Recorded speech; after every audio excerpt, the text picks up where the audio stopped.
The stars had always been silent. For thousands of years, humanity looked up at the night sky and wondered if they were alone. They sent signals into the void. They built telescopes and satellites. They dreamed of meeting other beings from distant worlds, but the universe never answered. Until now. Admiral Park stood on the bridge of the horizon, humanity's greatest warship. He was a tall man with gray hair and tired eyes. He had spent 40 years in the military, fighting wars on Earth that now seemed so small, but nothing in his long career had prepared him for this moment. Through the massive window of the bridge, he watched 3 alien ships approach. They were beautiful in a strange way. Their hulls shimmered like liquid metal, and they moved without any visible engines. Each ship was 10 times larger than the horizon. They made humanity's proudest achievement look like a toy. "Sir, we are receiving a transmission," said Lieutenant Han, the communications officer. She was young, barely 30, but she had the steadiest hands on the ship. Right now, those hands were shaking. "Put it through," said. The main screen flickered to life. The face that appeared was not human. It had smooth, pale blue skin and 4 eyes arranged in a diamond pattern. Its mouth was small, almost like a slit. When it spoke, the words were translated by the ship's computer, but the tone was clear enough. It was the tone of someone speaking to a child, or perhaps to an insect. "I am High Arbiter of the Dominion," the alien said. "I speak on behalf of the Galactic Council, the governing body of 47 spacefaring civilizations. We have observed your species for some time. You have finally developed sufficient technology to warrant contact." Straightened his uniform. "I am Admiral Park of the United Earth Fleet. On behalf of humanity, I welcome you. We have waited a long time for this moment." Made a sound that might have been a laugh. "Yes, you have been quite eager. We have intercepted your radio signals for over 200 of your years. They were amusing." Behind, the bridge crew exchanged worried glances. The word amusing hung in the air like a bad smell. "We come to offer Earth membership in the Galactic Council," continued. "This is a great honor. Many species wait thousands of years for such an invitation." "We are grateful," said carefully. "What would membership mean for humanity?" "You would gain access to galactic trade routes, advanced technology, and the protection of the Council fleet. In exchange, Earth would be classified as a Tier 7 world. You would provide labor and resources to elder civilizations. Your people would serve where they are needed." Felt his jaw tighten. "Serve, could you explain what that means?" "Your species is young, primitive. You have not earned the right to stand as equals with civilizations that have existed for millions of years." Waved one of his 4-fingered hands dismissively. "But do not worry. We will guide you. In 10,000 years, perhaps you will be ready for greater responsibilities." The Admiral took a slow breath. He had faced enemy fire without flinching. He had buried friends and sent young soldiers to their deaths, but he had never felt anger like this. It burned in his chest like a hot coal. "I must consult with my government," he said, keeping his voice steady. "May I ask what happens if we decline your offer?" 4 eyes blinked in sequence. "Decline? No species has ever declined. But if you did, the Council would be forced to integrate your world by other means. For your own protection, of course." The transmission ended. The screen went dark. For a long moment, no one on the bridge spoke. "Sir," Lieutenant Han said quietly, "did they just threaten to invade us if we don't become their slaves?" "Yes," replied, "I believe they did." Far away on Earth, President Sora watched the same transmission in the Situation Room beneath the Blue House in Seoul. She was a small woman with sharp eyes and gray-streaked hair. She had been a lawyer before entering politics, and she had spent her life fighting for justice. Now she led a united Earth government that had only existed for 30 years. Around her sat the most powerful people on the planet. Defense Minister, a former general with a scar across her left cheek. Foreign Secretary, who had spent decades negotiating peace treaties between nations that once hated each other. Chief Science Advisor Dr. Lee, whose wild hair and thick glasses made him look like a mad professor from an old movie. "Play it again," President said. They watched his message 3 more times. Each time, the contempt in his voice became clearer. Each time, the meaning of his words sank deeper. "Tier 7, Minister said, her voice hard as stone. "They want to turn us into a slave race." "They don't see it that way," Secretary replied. "To them, we're like children. They think they're being generous." "Children don't have their freedom taken away," shot back. "Children don't become laborers for alien empires." Dr. Lee cleared his throat.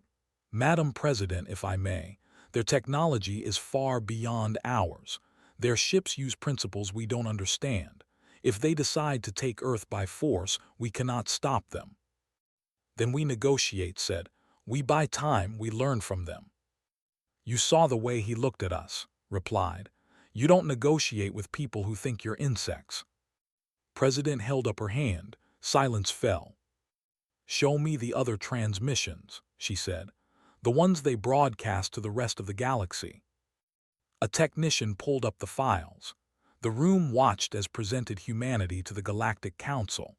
He showed clips from Earth's history, wars, genocides, environmental disasters.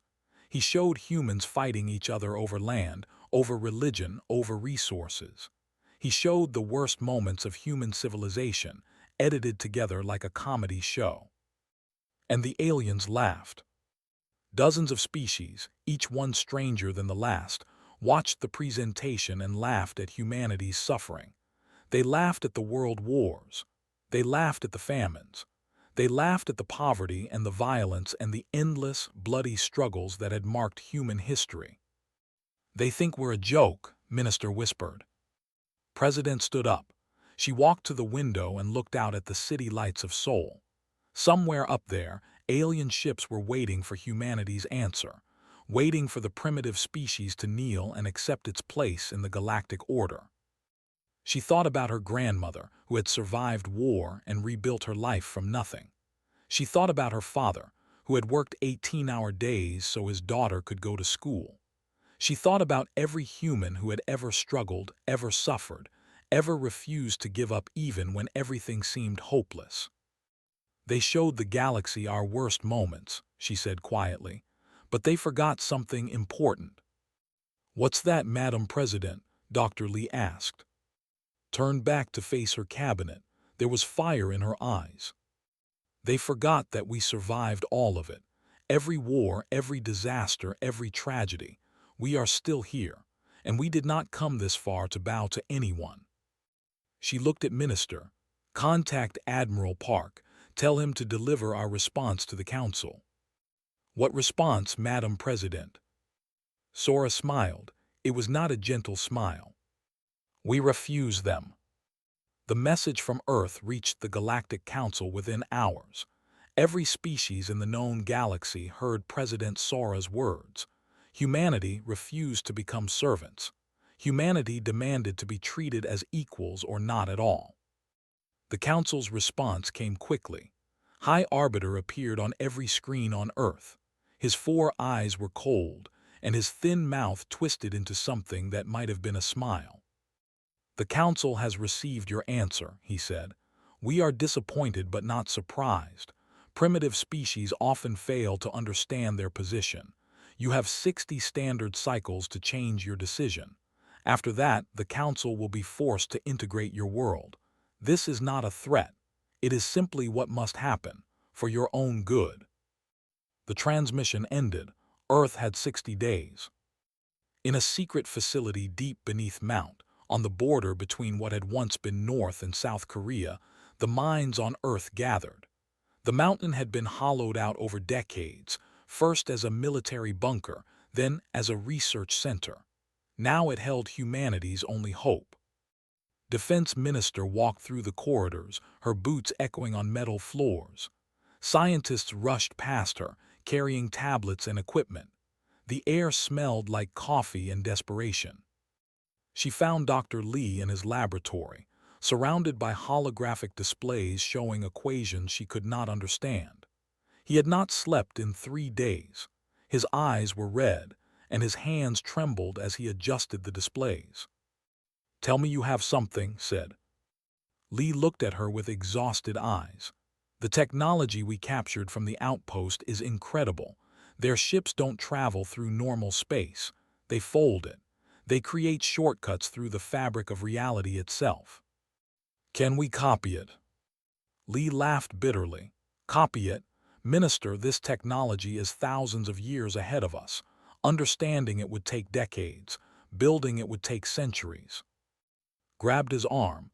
"We don't have centuries, we have 60 days. "I know." Lee pulled away and turned back to his displays. "That's why I'm not trying to copy it. I'm trying to do something different, something they never thought of." "Explain." Lee brought up a new diagram. It showed a ship surrounded by swirling energy patterns. The fold space using massive amounts of power. Their method is elegant and safe. But there's another way, a dangerous way. Instead of folding space gently, you can tear it. Punch a hole through reality and jump to the other side. Why would that be better? Because it requires less power, much less. A single human ship could do it. Lee paused. But there's a risk. If the calculations are wrong by even a tiny amount, the ship would be destroyed, along with everything around it. Stared at the diagram. "You want to build a weapon?" "No, I want to build an engine. But yes, if something goes wrong, it becomes a weapon, a very powerful one." The minister was silent for a long moment. Then she nodded. "Do it. Whatever you need, you'll have it. Every resource on Earth is at your disposal."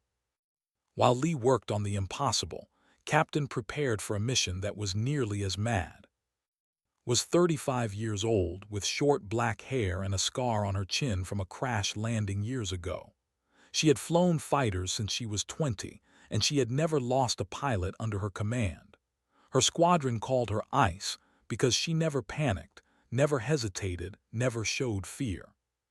But standing in the briefing room, looking at the mission parameters, even she felt a chill. "The target is an observation post at the edge of our solar system," Admiral Park explained. "It monitors all traffic coming in and out. If we're going to build anything without them knowing, we need to blind that station." "How many ships do they have?" asked. "Unknown.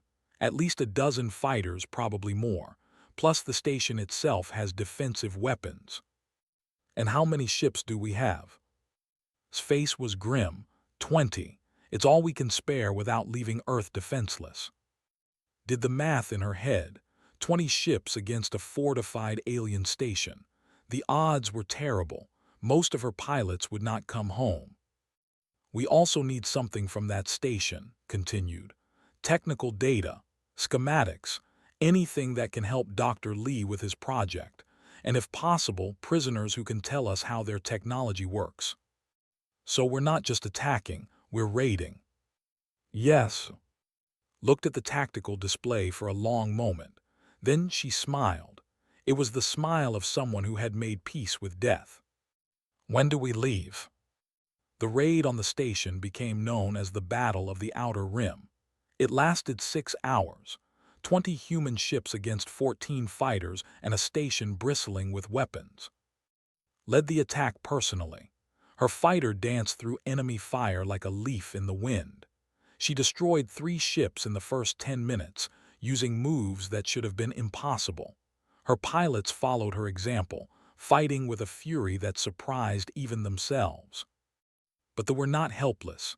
Their weapons were more powerful, their ships faster, their pilots more experienced. One by one, human ships began to fall. "Eagle 3 is down." "I've lost my wing, I can't control." "This is Falcon 7, I'm hit." Heard her pilots die one after another. She kept fighting, she had to. When the battle ended, only 7 human ships remained. 13 pilots had given their lives. But the station was crippled, its data banks breached, and in the cargo hold of its damaged fighter sat a prisoner named. was young for his species, barely 100 years old. He was an engineer, not a soldier. When the humans pulled him from the wreckage of the station, he expected to be executed. That was what they did with prisoners. Instead, they gave him food and water. They treated his wounds. And a human woman with cold eyes and a chin sat across from him and asked him questions. "Why do you fight for the council?" asked. "Because the council is order," replied. "Without it there would be chaos, war, destruction." "And what do you think we are, chaos?" Was silent for a moment. "I was taught that humans are violent and primitive, animals who cannot control themselves, but the way you fight—" He shook his head.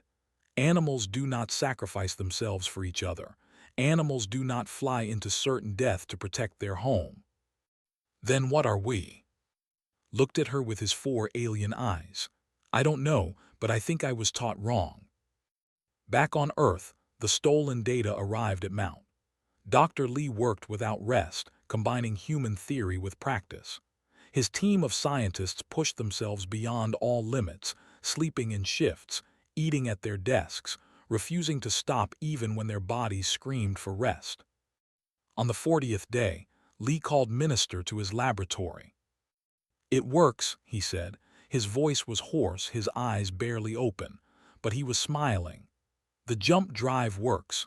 We tested a probe this morning. It traveled to the orbit of Neptune and back in less than a second." Stared at him. "That's impossible." "The council would agree with you. They say primitive species like us need 10,000 years to develop this technology." Lee's smile widened. "We did it in 40 days. Felt tears forming in her eyes. For the first time in 60 days, she felt something she had almost forgotten. "Hope. How many ships can we equip with this drive?" "Right now, 1. The power requirements are enormous, but 1 ship is all we need." Placed her hand on Lee's shoulder. "Doctor, you may have just saved the human race." "Not yet," Lee replied. "First, someone has to fly it, and the mission I have in mind. It's not a mission anyone is likely to survive." 20 days remained before the council's deadline. Somewhere in the darkness of space, the fleet was already gathering. 500 warships, preparing to crush a primitive species that dared to say no. They had no idea what was coming. Earth went silent. The council's surveillance drones, scattered throughout the solar system, reported no unusual activity. Factories continued their normal work. Ships moved along their regular routes. The primitive humans seemed to have accepted their fate. High Arbiter received these reports with satisfaction. He had seen this before. Many young species resisted at first, full of pride and foolish courage. But when they truly understood the power of the council, they always submitted. Humans would be no different. "The deadline has passed," his assistant reported. "Earth has not changed its position." "Then we proceed with integration," said calmly. "Signal the fleet. We depart for Earth immediately." 500 warships activated their drives. They were the finest vessels in the galaxy, each one capable of destroying a small moon. Together, they represented enough firepower to crack a planet in half. Stood on the bridge of his flagship, the Eternal Judgment, and watched the stars blur as the fleet jumped toward the primitive world. This would be over quickly. Earth would fall, its population would be sorted into useful workers, and the galaxy would forget that humans had ever dared to resist. What did not know was that humanity had not been idle during those 60 days. Deep in the mountains and beneath the oceans, in bunkers and caves and secret facilities around the world, humanity had been preparing. Every factory had been converted to produce weapons. Every civilian ship had been modified for combat. Every person capable of holding a rifle had been trained. General coordinated the defense from a command center buried beneath the Gobi Desert. He was an old man now, 73 years old, with white hair and weathered skin. He had fought in 3 wars during his long career. He knew that this war would be his last. "Status report," he called out. "Orbital platforms are in position," replied Colonel Moon, his second in command. "Camouflage systems holding. The enemy won't see them until they're in range." Ground forces. Every major city has underground shelters completed. Anti-air batteries are hidden and ready. We have 2 million soldiers prepared to fight. Nodded grimly. 2 million soldiers against a fleet of 500 warships. The math was terrible, but math was not everything. "What about the Vanguard?" he asked. "Final preparations are complete. Admiral Park is boarding now." The Vanguard sat in a hidden hangar beneath the ice of Antarctica. It looked ordinary from the outside, just another human cruiser with scratched paint and old engines. But inside, hidden behind reinforced walls, sat Dr. Lee's jump drive, the only one in existence. Admiral Park walked through the ship, checking every system personally. He would command this mission himself. No one else had volunteered because no one else had been allowed to. This was too important and too dangerous for anyone but him. Captain met him in the corridor outside the bridge. "You should let me go," she said. "I'm a better pilot." "You're needed here," replied. "When the fighting starts, our people will need someone to lead them, someone who's already beaten the once." "That wasn't a victory. I lost 13 pilots." "And you destroyed an entire station with 7 ships. That's not a defeat, Captain, that's a miracle." Put his hand on her shoulder. "Stay alive, win this battle, and when I come back we'll celebrate together." "And if you don't come back?" Smiled, "Then name a ship after me, something impressive." The fleet arrived at the edge of Earth's solar system 3 days later. They moved slowly, confidently, like predators approaching prey that could not run. Watched the blue planet grow larger on his screen, such a small world, such fragile creatures living on it. He almost felt sorry for them. "Scan the system," he ordered. "Locate their defensive positions." His officers obeyed. The scans showed exactly what they expected: a handful of old warships in orbit, some scattered satellites, and nothing else. Earth's defenses were pitiful. "Open a channel to the planet," said. "I will give them one final chance." President Sora appeared on his screen. She looked tired, but her eyes were steady. "High Arbiter," she said, "I assume you're here to accept our surrender." Laughed. "Surrender? You refused our generous offer. Now you will be integrated by force. But I am not without mercy. If you order your people to stand down, I will ensure the transition is gentle. And if I refuse, then we will destroy your military, occupy your cities, and take what we need. The choice is yours." Was silent for a long moment. When she spoke, her voice was calm. "You came to our world uninvited. You offered us slavery and called it partnership. You showed our history to the galaxy and laughed at our suffering. And now you stand at our door with 500 ships and demand our surrender."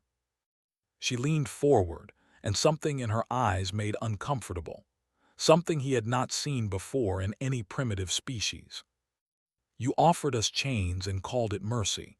You showed us our worst moments and called it our truth.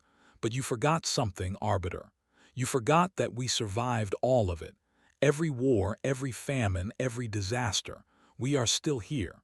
We did not come this far to kneel." "Then you will die," said coldly. "Perhaps," replied, "but not today and not to you." The transmission ended. Stared at the blank screen, confused. The human had seemed almost confident, but that was impossible.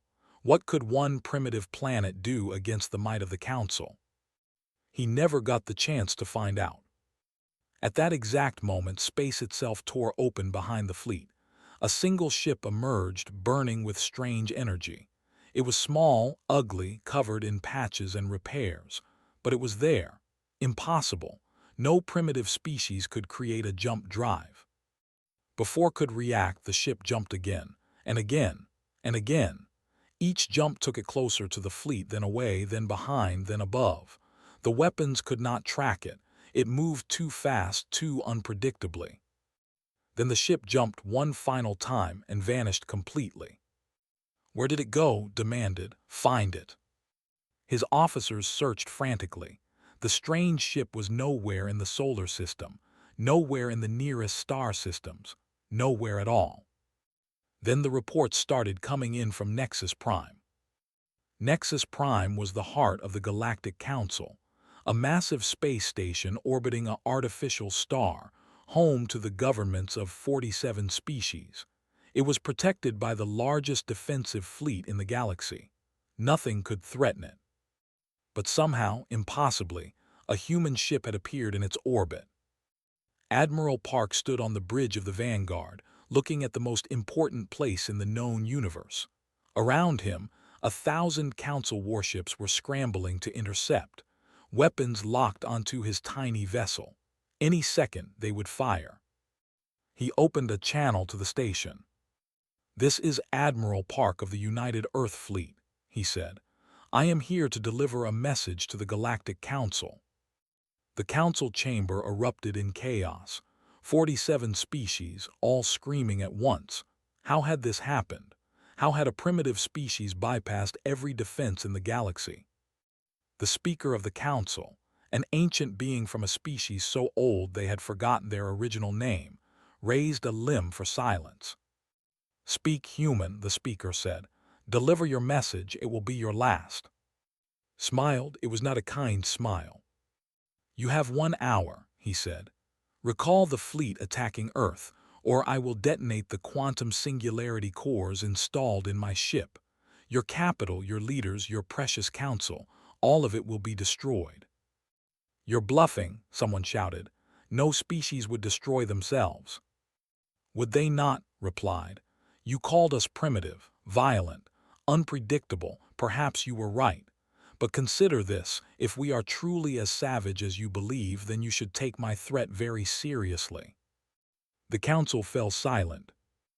At Earth, the battle was about to begin, had received the transmission from Nexus Prime.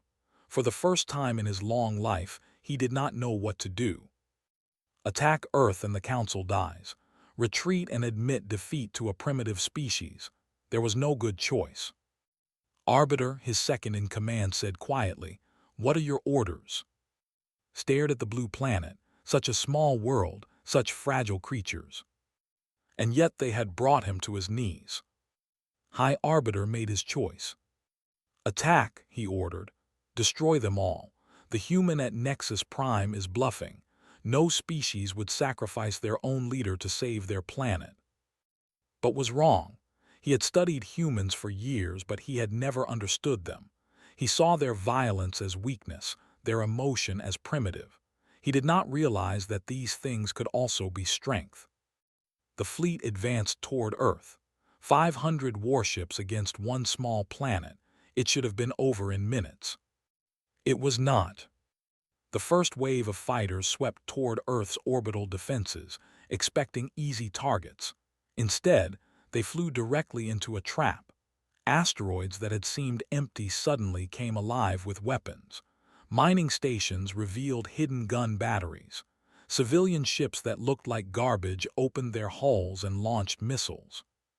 Captain led the defense from her fighter, the Frozen Star. Her squadron had trained for this moment for 60 days straight. They knew every trick, every weakness that the engineer had revealed. "All squadrons attack Pattern Delta," she ordered. "Stay close to the asteroids. Their targeting systems can't track us in the debris." The human fighters were smaller and weaker than their opponents, but they were also faster and more agile. They darted between the rocks like fish through coral, striking quickly and disappearing before the enemy could respond. The commander, a veteran of 100 battles, had never seen anything like it.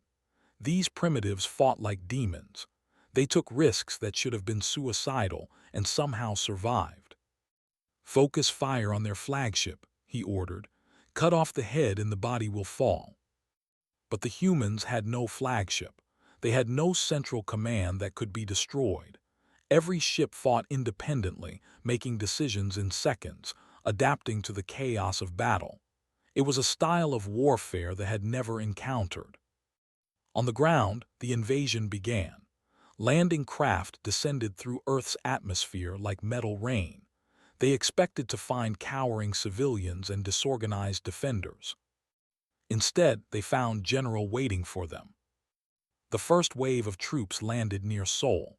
They emerged from their ships in perfect formation, confident in their superior weapons and training. Then the ground beneath them exploded. Mines, thousands of them buried over 60 days. The formation shattered. Soldiers screamed and fell. And before they could regroup, human troops emerged from hidden bunkers and opened fire. Watched the battle from his command center, moving units across a holographic map like pieces on a game board. He was fighting a war he could not win in the traditional sense. The enemy was too strong, too numerous. But he did not need to win. He needed to survive. He needed to hold until Admiral Park succeeded or failed. "Sir, enemy forces have breached the southern perimeter," Colonel Moon reported. "They're advancing toward the civilian shelters." "Send the reserve battalion," ordered. "Tell them to hold at any cost." "Sir, if we use the reserves, we'll have nothing left." His old eyes met hers. "Then we'll have nothing left. Those shelters hold 3 million people, Colonel. They will not fall while I'm alive." The battle raged across the planet. Cities burned. Millions died, but humanity did not break.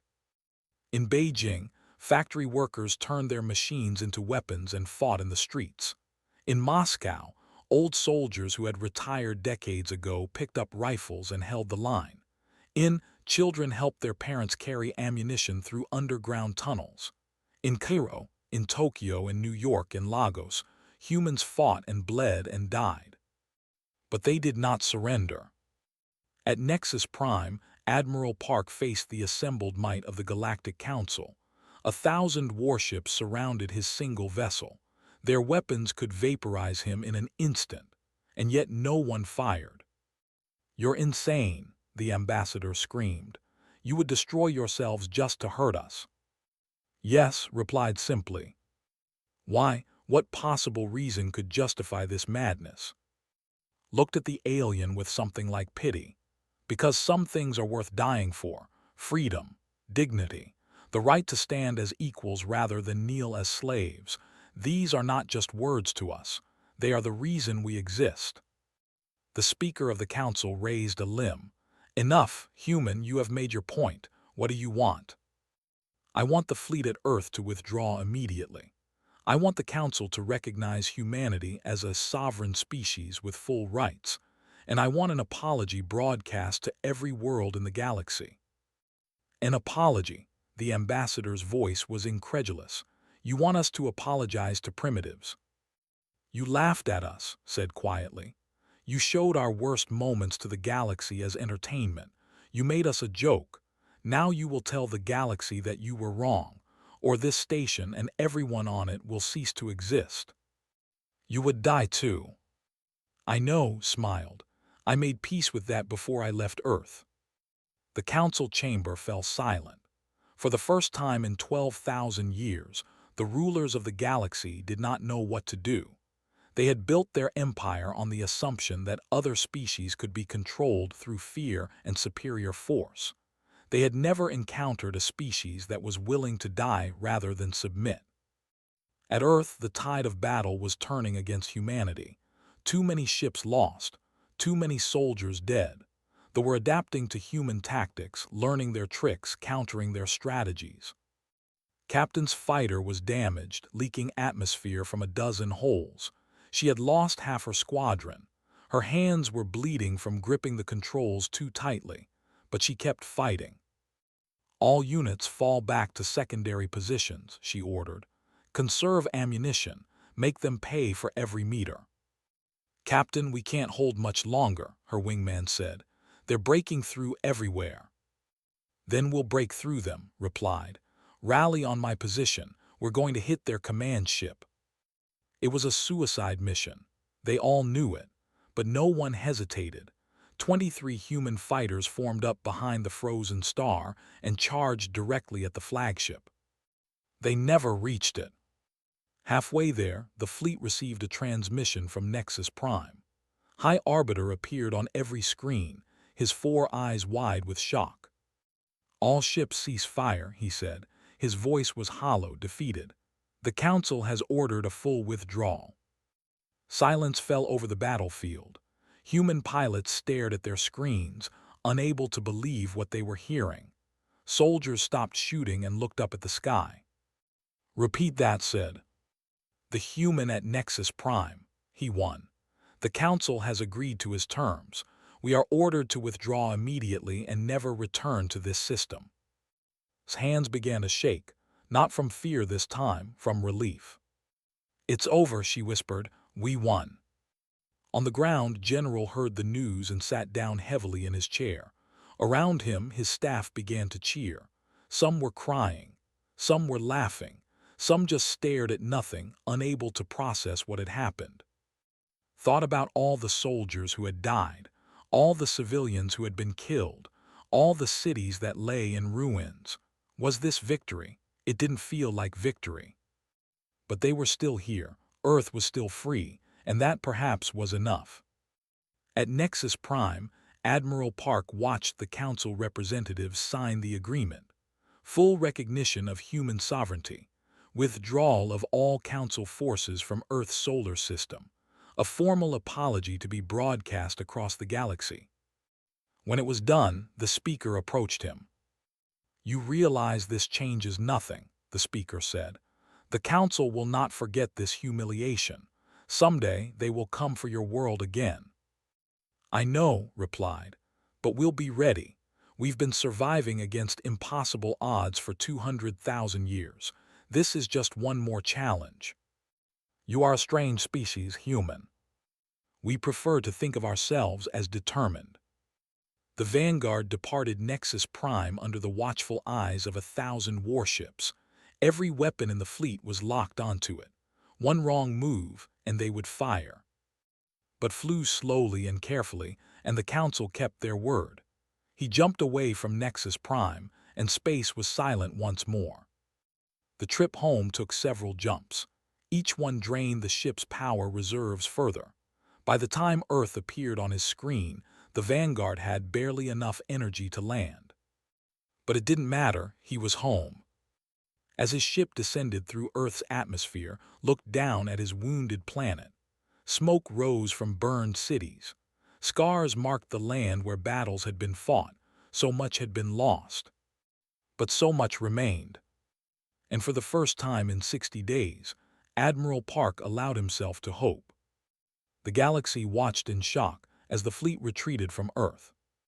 For 12,000 years, no species had successfully the Galactic Council. The Council was law. The Council was order. The Council was the natural way of things. And now, a primitive species from a tiny planet had proven that the Council could be beaten. On Nexus Prime, the formal apology was broadcast to every inhabited world. High Arbiter himself was forced to read the words that the Council had agreed to. His voice was steady, but his 4 eyes could not hide his humiliation. The Galactic Council acknowledges that humanity is a sovereign species with full rights to self-determination. We formally apologize for our previous actions and statements regarding the human race. Earth will be respected as an independent world, and no Council member will violate its territory without permission. Across the galaxy, billions of beings watched this unprecedented moment. Some felt anger. How dare these primitives humiliate the Great Council? Others felt fear. If humans could do this, what else were they capable of? But some felt something different, something they had not felt in a very long time. Hope. On a small moon orbiting a gas giant far from Earth, a species called the gathered in secret to watch the broadcast. They had been conquered by the Council 8,000 years ago. Their population had been halved, their culture nearly destroyed. For generations, they had believed that resistance was impossible. Now they knew differently. Though a warrior species reduced to servants saw the broadcast in the barracks where they lived. They did not speak. They did not need to. Each one was thinking the same thought. If the humans could fight back, so could they. The N refugees, scattered across 100 worlds after the Council destroyed there, wept as they watched. For the first time in 500 years, they dared to imagine a future where they might have a home again. Humanity had not just won a battle, they had lit a fire that would spread across the stars. On Earth, the recovery began. President Sora stood in the ruins of what had once been the United Nations building. The great hall where nations had gathered for centuries was now a pile of rubble, but workers were already clearing the debris, preparing to rebuild. Behind her stood the survivors: Admiral Park, Minister, Dr. Lee, General, Captain, and thousands of others who had fought and sacrificed for this moment. Cameras broadcast her words to every corner of the planet. 3 months ago, the galaxy looked at humanity and laughed. They saw our wars and our failures. They saw our weaknesses and our mistakes, and they believed that we were nothing, just another primitive species to be conquered and forgotten. She paused, looking at the faces around her, tired faces, grieving faces, but also proud faces. They were wrong. We showed them what humanity truly is, not our worst moments but our best, not our capacity for destruction but our capacity for survival, not our weakness but our strength. Her voice rose, carrying across the silent crowd. They came to conquer us. They left having learned a lesson that will echo through the stars for generations. Humanity is not a species to be laughed at. We are not a footnote in galactic history. We are the fire that refuses to die, and we will never, ever kneel. The crowd erupted in cheers. People who had lost everything, homes, families, friends, found themselves crying and laughing at the same time. They had survived. Against all odds, they had survived. In the weeks that followed, something unexpected began to happen. Ships started arriving at the edge of Earth's solar system. Not warships, not invaders, refugees and rebels and dreamers from across the galaxy, all seeking the species that had the Council. The engineer who had been captured during the raid was the first to formally request asylum. He appeared before President with his head bowed. "I was taught that humans were animals," he said. "I believed it because it was easier than questioning, but I watched your people fight. I watched them sacrifice themselves for each other, for strangers, for an idea. That is not what animals do." He raised his 4 eyes to meet hers. "I want to learn. I want to understand, if you will allow me." Studied him for a long moment, then she smiled. "Welcome to Earth. We have much to teach each other." He was the first alien to become a citizen of Earth. He would not be the last. The sent an ambassador in secret. The sent soldiers who wanted to train with human fighters. The end sent scientists who wanted to work with Dr. Lee on the next generation of jump drives. Each one came with the same question: how did you do it? How did you resist when resistance seemed impossible? The answer was always the same. "We had no choice," Admiral would say. "We could submit and lose everything that made us human, or we could fight and maybe lose everything anyway. We chose to fight, that's all." 10 years passed. The United Earth Alliance grew stronger every day. The jump drive technology improved. New ships were built. New alliances were formed. What had started as a desperate act of defiance had become a movement. 43 species broke away from Council control. They called themselves the Free Worlds Compact. At their center stood Earth, no longer a primitive backwater, but a beacon of hope for everyone who dreamed of freedom. President Sora, now old and gray but still unbowed, gave her final address before retirement. She stood in the new United Nations building, a beautiful structure of glass and steel that rose from the ashes of the old. "They asked me once why humans fight so hard," she said. "Why we never surrender, why we refuse to accept what others tell us is inevitable." She paused, looking out at the crowd. Human faces and alien faces together, united by something that transcended species. "I told them the truth. Because we have known darkness and we choose light. Because we have known chains and we choose freedom. Because we have known mockery and we choose to answer with greatness. Captain, now Admiral, watched from the front row. Beside her sat her former prisoner, now her friend. Behind them stood representatives from dozens of species that had joined the compact. General had passed away 3 years earlier, surrounded by. Dr. Lee was still alive, still working, still dreaming of impossible things. Minister had become the first human ambassador to the free worlds, spending her days negotiating treaties and building bridges between species. In Admiral Park, he had retired to a small house by the sea, where he spent his days fishing and watching the stars. Sometimes visitors came, old soldiers, young pilots, alien diplomats who wanted to meet the man who had held a knife to the throat of the galaxy. He welcomed them all with tea and stories. "Were you afraid?" they always asked. "When you stood before the council with 1,000 ships pointing their weapons at you, were you afraid?" "Of course," he would reply. "Only fools feel no fear, but fear doesn't have to stop you, it just means you're paying attention." Would you do it again, knowing what it cost? Would look out at the ocean, thinking of all the friends he had lost, all the young pilots who never came home, all the soldiers who died defending their planet. "Yes," he would say finally, "every time, because some things are worth any price, and freedom is one of them." Far away in the depths of space, the Galactic Council watched Earth with new eyes, not with laughter anymore, not with contempt, with fear. They had ruled for 12,000 years by convincing other species that resistance was impossible. Now everyone knew that was a lie. Now everyone knew that the Council could be beaten. The old order was crumbling. The galaxy was changing. And at the heart of it all stood a small blue planet that had refused to kneel. Humanity had found its place among the stars. Not as servants, not as slaves, not as a joke to be laughed at.